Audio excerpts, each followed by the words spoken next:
modern state of Turkey covers an area of nearly 300,000 square miles. In parts, it is rich and green and very fertile. In others, it is dry and barren as a desert.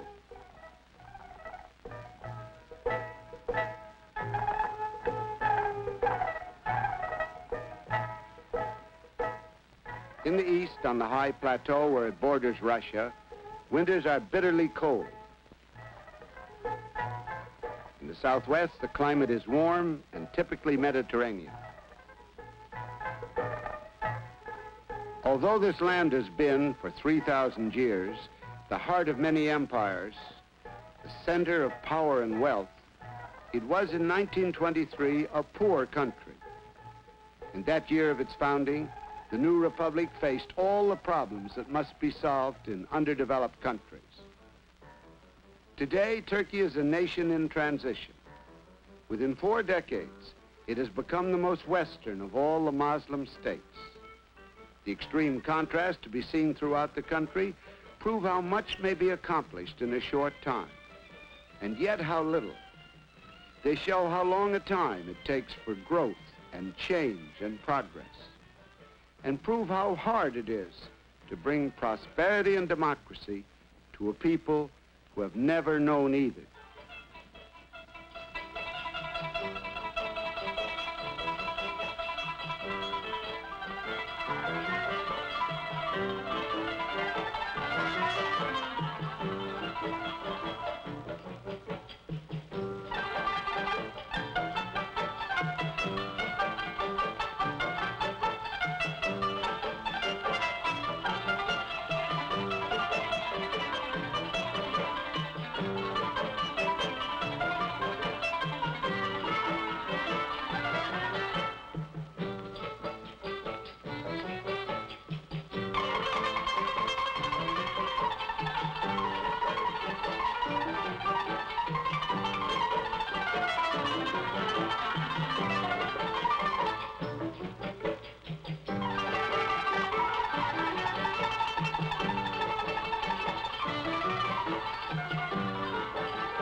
In 1923, roughly 90% of all Turks were peasants, and they lived for the most part in remote and isolated communities where, as in other underdeveloped countries, social and economic conditions had changed very little since biblical times. Life is brutally hard in a Turkish village. The simplest human needs are difficult to satisfy, and nothing really counts from day to day but dogged human labor. Here, productivity, the key to prosperity in the modern world, is limited to what you can do with your bare hands.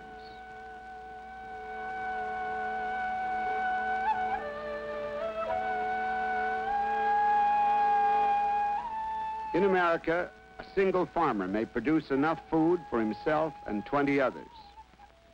When agriculture is primitive, it may take the full time of each man, woman, and child to produce enough for themselves alone. 77% of the Turkish people are still on the land. For many of them, life has not changed in any significant way.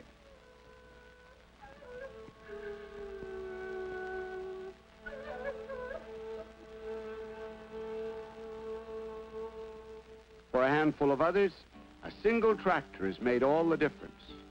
At this stage of the nation's growth, a tractor may change a peasant into a businessman farmer. Estimates show that 6 million additional Turkish acres could be cultivated if modern tools were available. Even lacking such tools, Turkey has made progress. By 1939, with land reforms and new techniques introduced by President Kemal Atatürk, the nation produced enough food for its own needs and a surplus for export. Since then, the hazards of climate and war have upset this favorable balance. But Turkish melons, figs, raisins, and hazelnuts from the Black Sea coast are still shipped to many parts of the world.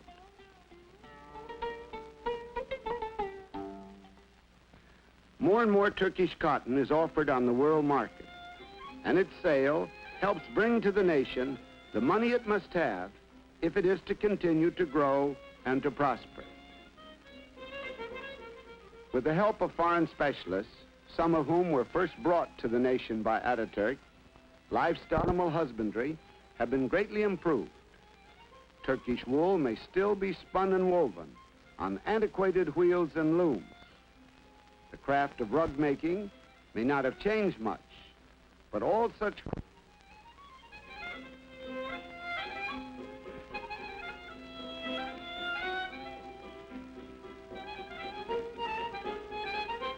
the silk industry is growing. Modern textile plants have been built, and soon, at the end of this period of economic transition, it may not be necessary for Turkey to spend its capital for imports of fabrics and yarns.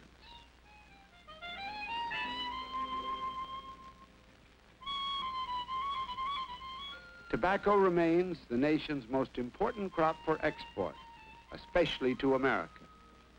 From the small farm, where the peasant harvests and dries it in the sun, some of it goes to modern factories, which turn out 26 billion cigarettes a year. To move its crops to market, Turkey must still rely heavily upon backbreaking human labor and upon the strength of animals.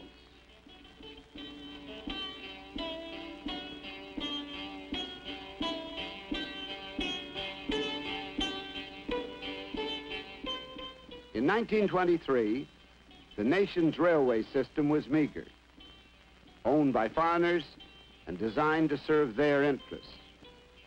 Now it is state-owned and has been widely extended, but not nearly enough. And there is a desperate need for highways and for hard-surface roads. The interior of the country is reported to be rich in natural resources, but these resources cannot be worked until there are roads that lead to them. Even further agricultural development is critically linked with the need for an adequate transportation system. Without roads, crops remain where they are grown. Since the war, much American aid has gone to road building in Turkey, but most of this aid has been used for military highways.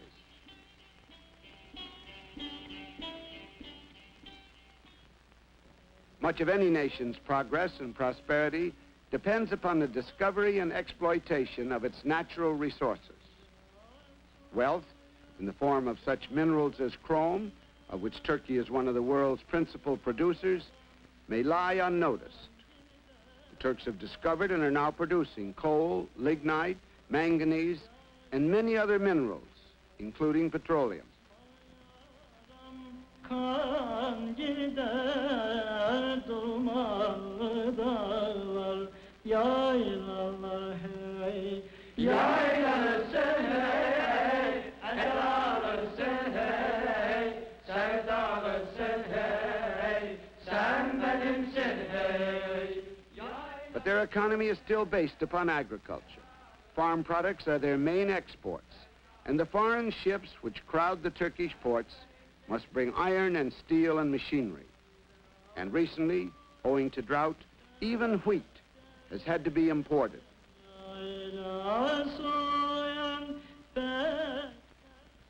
For all the underdeveloped countries, dams, flood control, hydroelectric power and irrigation are vital to progress. 10 million acres of Turkish land wait for irrigation.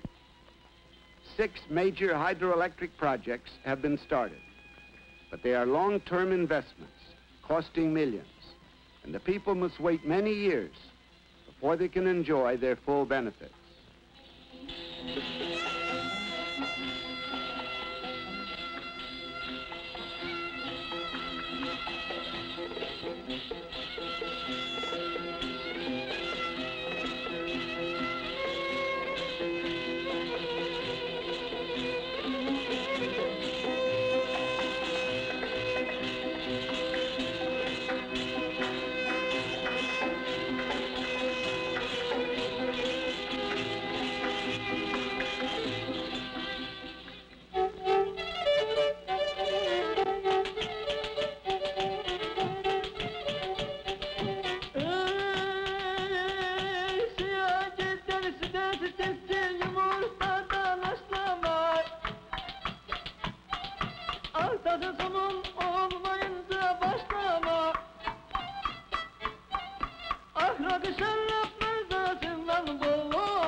all the wealth and power of the Ottoman Empire, the Turkish people saved almost nothing but their great mosques and their traditional ways.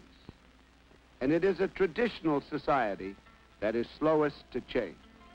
It is a tremendous undertaking, Ataturk said, to awaken a sleeping people. But this is what in 1923 he set out to do.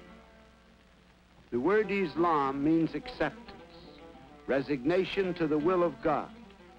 For Ataturk, the visible signs of this attitude of resignation were the Turkish man's fez and the Turkish woman's veil. In his words, they were signs of ignorance, of fanaticism, of hatred against progress and civilization. In 1925, he outlawed the fez and the veil. He separated his government from the Muslim religion and began the modern education of his people.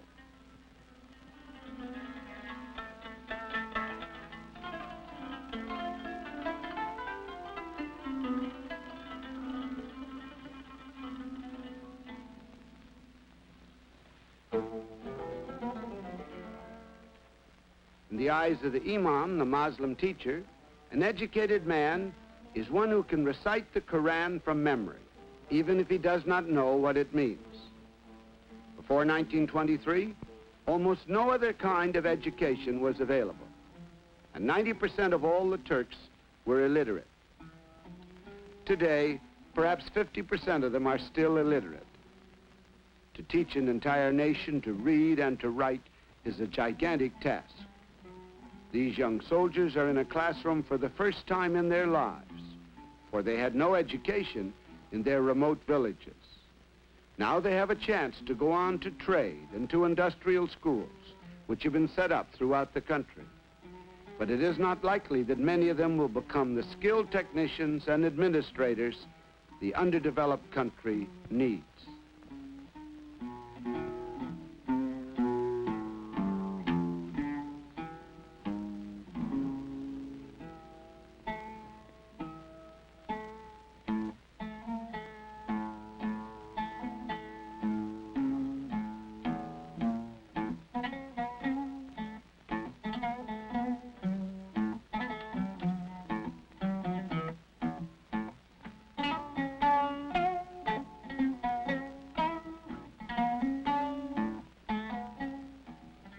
Within 4 decades, many young Turks have been educated and trained in medicine and in the sciences.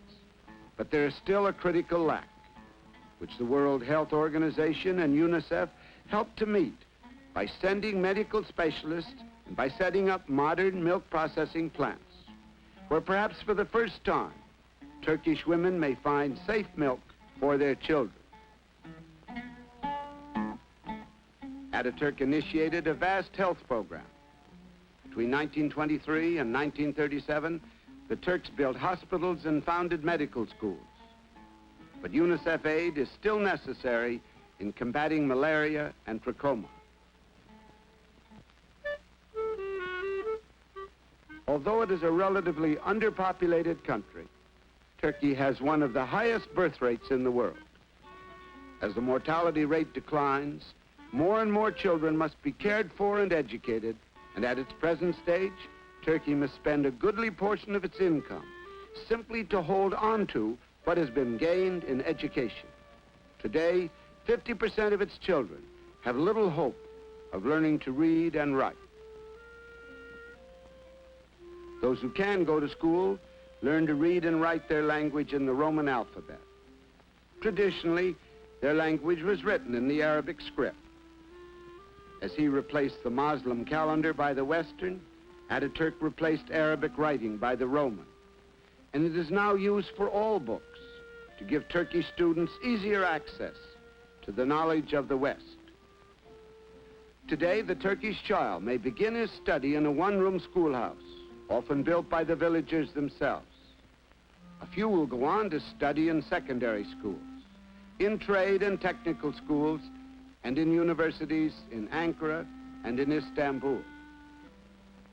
The new Middle Eastern Technical University, a joint project of Turkey and the United Nations Special Fund, will soon be sending its graduates to vital projects throughout the Middle East.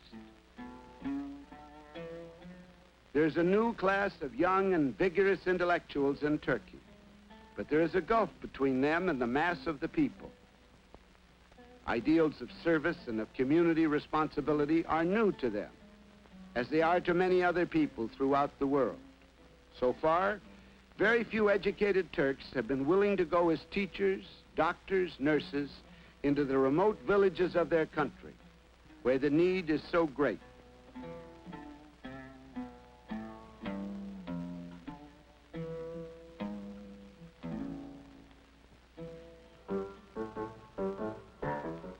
Over the entrance to the Turkish parliament, there are inscribed the words, "All power emanates from the people." The Turkish democracy was founded on this principle. The new republic adopted a constitution, a Bill of Rights and codes of law and justice based on Western models, promising liberty and freedom to all its citizens. For the first time, Turkish women were free to take their rightful place in society. Today, no job and no profession is closed to them, and they play an increasingly important role in the nation's politics. The Republic itself, being young, has not yet put fully into practice the principles upon which it was founded. Freedom of speech and freedom of the press have often been severely curtailed. Lately, the political scene has been violent, and it continues to be unstable. The economy is shaky, bolstered by millions in American aid. In recent elections, 90% of the eligible population, both literate and illiterate, went to the polls and made another attempt in the long and difficult process of learning to govern themselves.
Throughout its history, Turkey's geographical position has destined it to be a bridge between East and West and a battleground.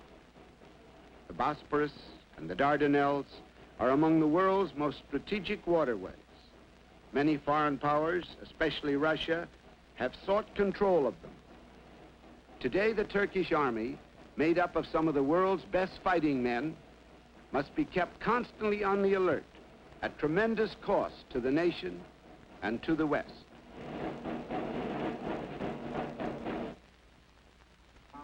Kemal Ataturk came up out of the army of the Ottoman Sultans to lead his country into the modern. He was a highly controversial figure, but his ideals, his vision, his deep insight into his nation's people and its problems shaped Turkey's history and achievements. His dream for his nation remains vivid, but there is still a long way to go before it becomes a reality. Ataturk died in 1938. Every year since, on the anniversary of his death, the Turkish people have observed a moment of silence in his honor.